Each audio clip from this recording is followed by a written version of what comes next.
My name is Stephanie Schaefer. I am currently a PhD student at the University of North Texas. My current role is a public high school visual arts teacher, and I'm in my 9th year as an educator. My career goal is a chaos coordinator for the visual arts. One of the things I'm most passionate about is creating art experiences for students, like Big Art Day and Empty Bowls. These opportunities allow students to connect with their community. I would like to have more opportunities to organize events with the City of Garland and public schools to make our community more connected and racially sensitive. Who is served by the program?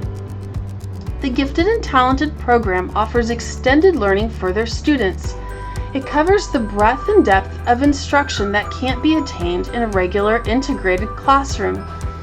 It identifies students that have something special and extra and provides protections for those students. The program also serves non-traditional students. Gifted and talented kids are the ones who have a different worldview. These students develop their skills and knowledge with accelerated content, digging deeply into the subject matter. This group benefits from choosing their own topics in which they can investigate, create learning contracts, and ideate on real-world problems. How do students qualify for the program? There is a requirement that 10% of the schools be identified as gifted and talented. Students are assessed on their general, special ability, non-intellectual factors like strengths and dedication, and environmental factors and chance factors. Students are given the Cognitive Abilities Test and the Iowa Test of Basic Skills to determine if a child has gifted abilities. The Cognitive Ability Test a student's verbal reasoning skills, math reasoning skills, and spatial reasoning. The composite score indicates the overall strength of a student's cognitive resources for learning. In the Cognitive Abilities Test, the student is given a percentile of how they measure against students in their same age group. The higher the percentile, the better their score was among their peer group. Students who rank in the 85th percentile will go on to take the Iowa Test of Basic Skills, and parents must give their permission for their child to take this test. What does the program provide to students? It provides additional creative outlets by hiring specialists in each of the discipline of the fine art department. It seeks to give students opportunities to reach their full potential and ensure that instruction engages and motivates them to increase their knowledge base and develop higher level thinking. In high school, these courses prepare students for life after school, whether it be college, military, or dive into the workforce. Which teachers and staff members help coordinate and/or support the program? Most schools have a gifted and talented coordinator that oversees the program and teacher training. Staff members receive 30 hours of professional development training to meet the needs of the gifted and talented, then a 6-hour refresher training annually. It is preferred that the visual arts teachers do their refresher training within the visual arts discipline. Teachers are trained how to modify the curriculum to allow greater depth and complexity of instruction for the gifted and talented. This may include allowing these identified students to research topics of their own choosing. It may also include altering the assignment so that the outcome fits in with a global perspective. Teachers also have the ability to accelerate the curriculum because gifted and talented students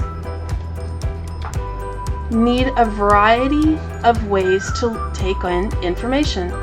What types of curriculum, interventions, or instructional approaches might be applicable for the student population? Teachers also can accelerate the curriculum based on the gifted and talented students' the way they acquire and process information at a faster rate than their peer group. A teacher may choose to compact the curriculum if the student has already mastered part of the content being taught. Another option is to enhance or accelerate classes such as honors or advanced placement curriculum is to offer classes on Saturday. Of course, these are not exclusive to only gifted and talented students, but are open to any student who's open for a challenge. Students can offer a variety of clubs to help the gifted and talented students find commonalities among their peers. By offering a wide assortment of clubs, students can be exposed to many kinds of experiences without taking the class. Participating in a club is a low-risk way for talented students to engage in the materials outside of what they are familiar with. The student will bridge connections between the new material and what they learned in the club, and the topics of special interest to them. How will you monitor or evaluate the program? Each year, students will create a body of original work to show in a gallery space. The learning doesn't stop when the artwork is finished. They will also have to write an artist statement that gives a brief description of their thought process while making the work, what they learned along the way, and what they want to do next. A vital part of the artistic process is putting it on display and receiving feedback. When a student sees their work in a gallery space or under spotlight, or have their performance in front of a live audience on stage, it changes their perception and how they see their work. Having talented students exhibit their work as professional artists, they receive valuable feedback to improve their skills.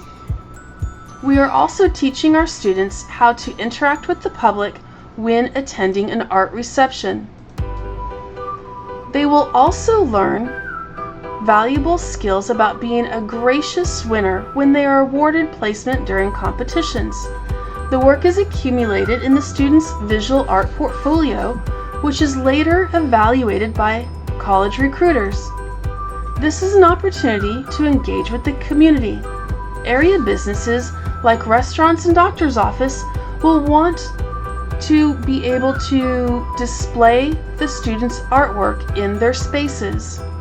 It is a mistake to think that because a child has advanced abilities in one subject that they are advanced in all subjects. Because of this, they are sometimes put into courses beyond what they can do. They may appear to be immature in some areas because the level of work they are expected to perform at is with older children.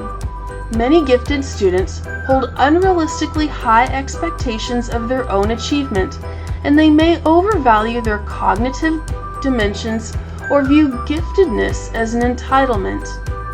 Sometimes these students have a hard time fitting in with their peer group and might be socially awkward. Their giftedness sets them apart from their peers, while their age and emotional immaturity sets them apart from adults. Given the right guidance and support, these exceptional children can make a real-world difference. Most schools have a gifted and talented coordinator which you can talk with for more information about enrollment of your child in those programs. For more information about the information in this presentation, you can check out these resources.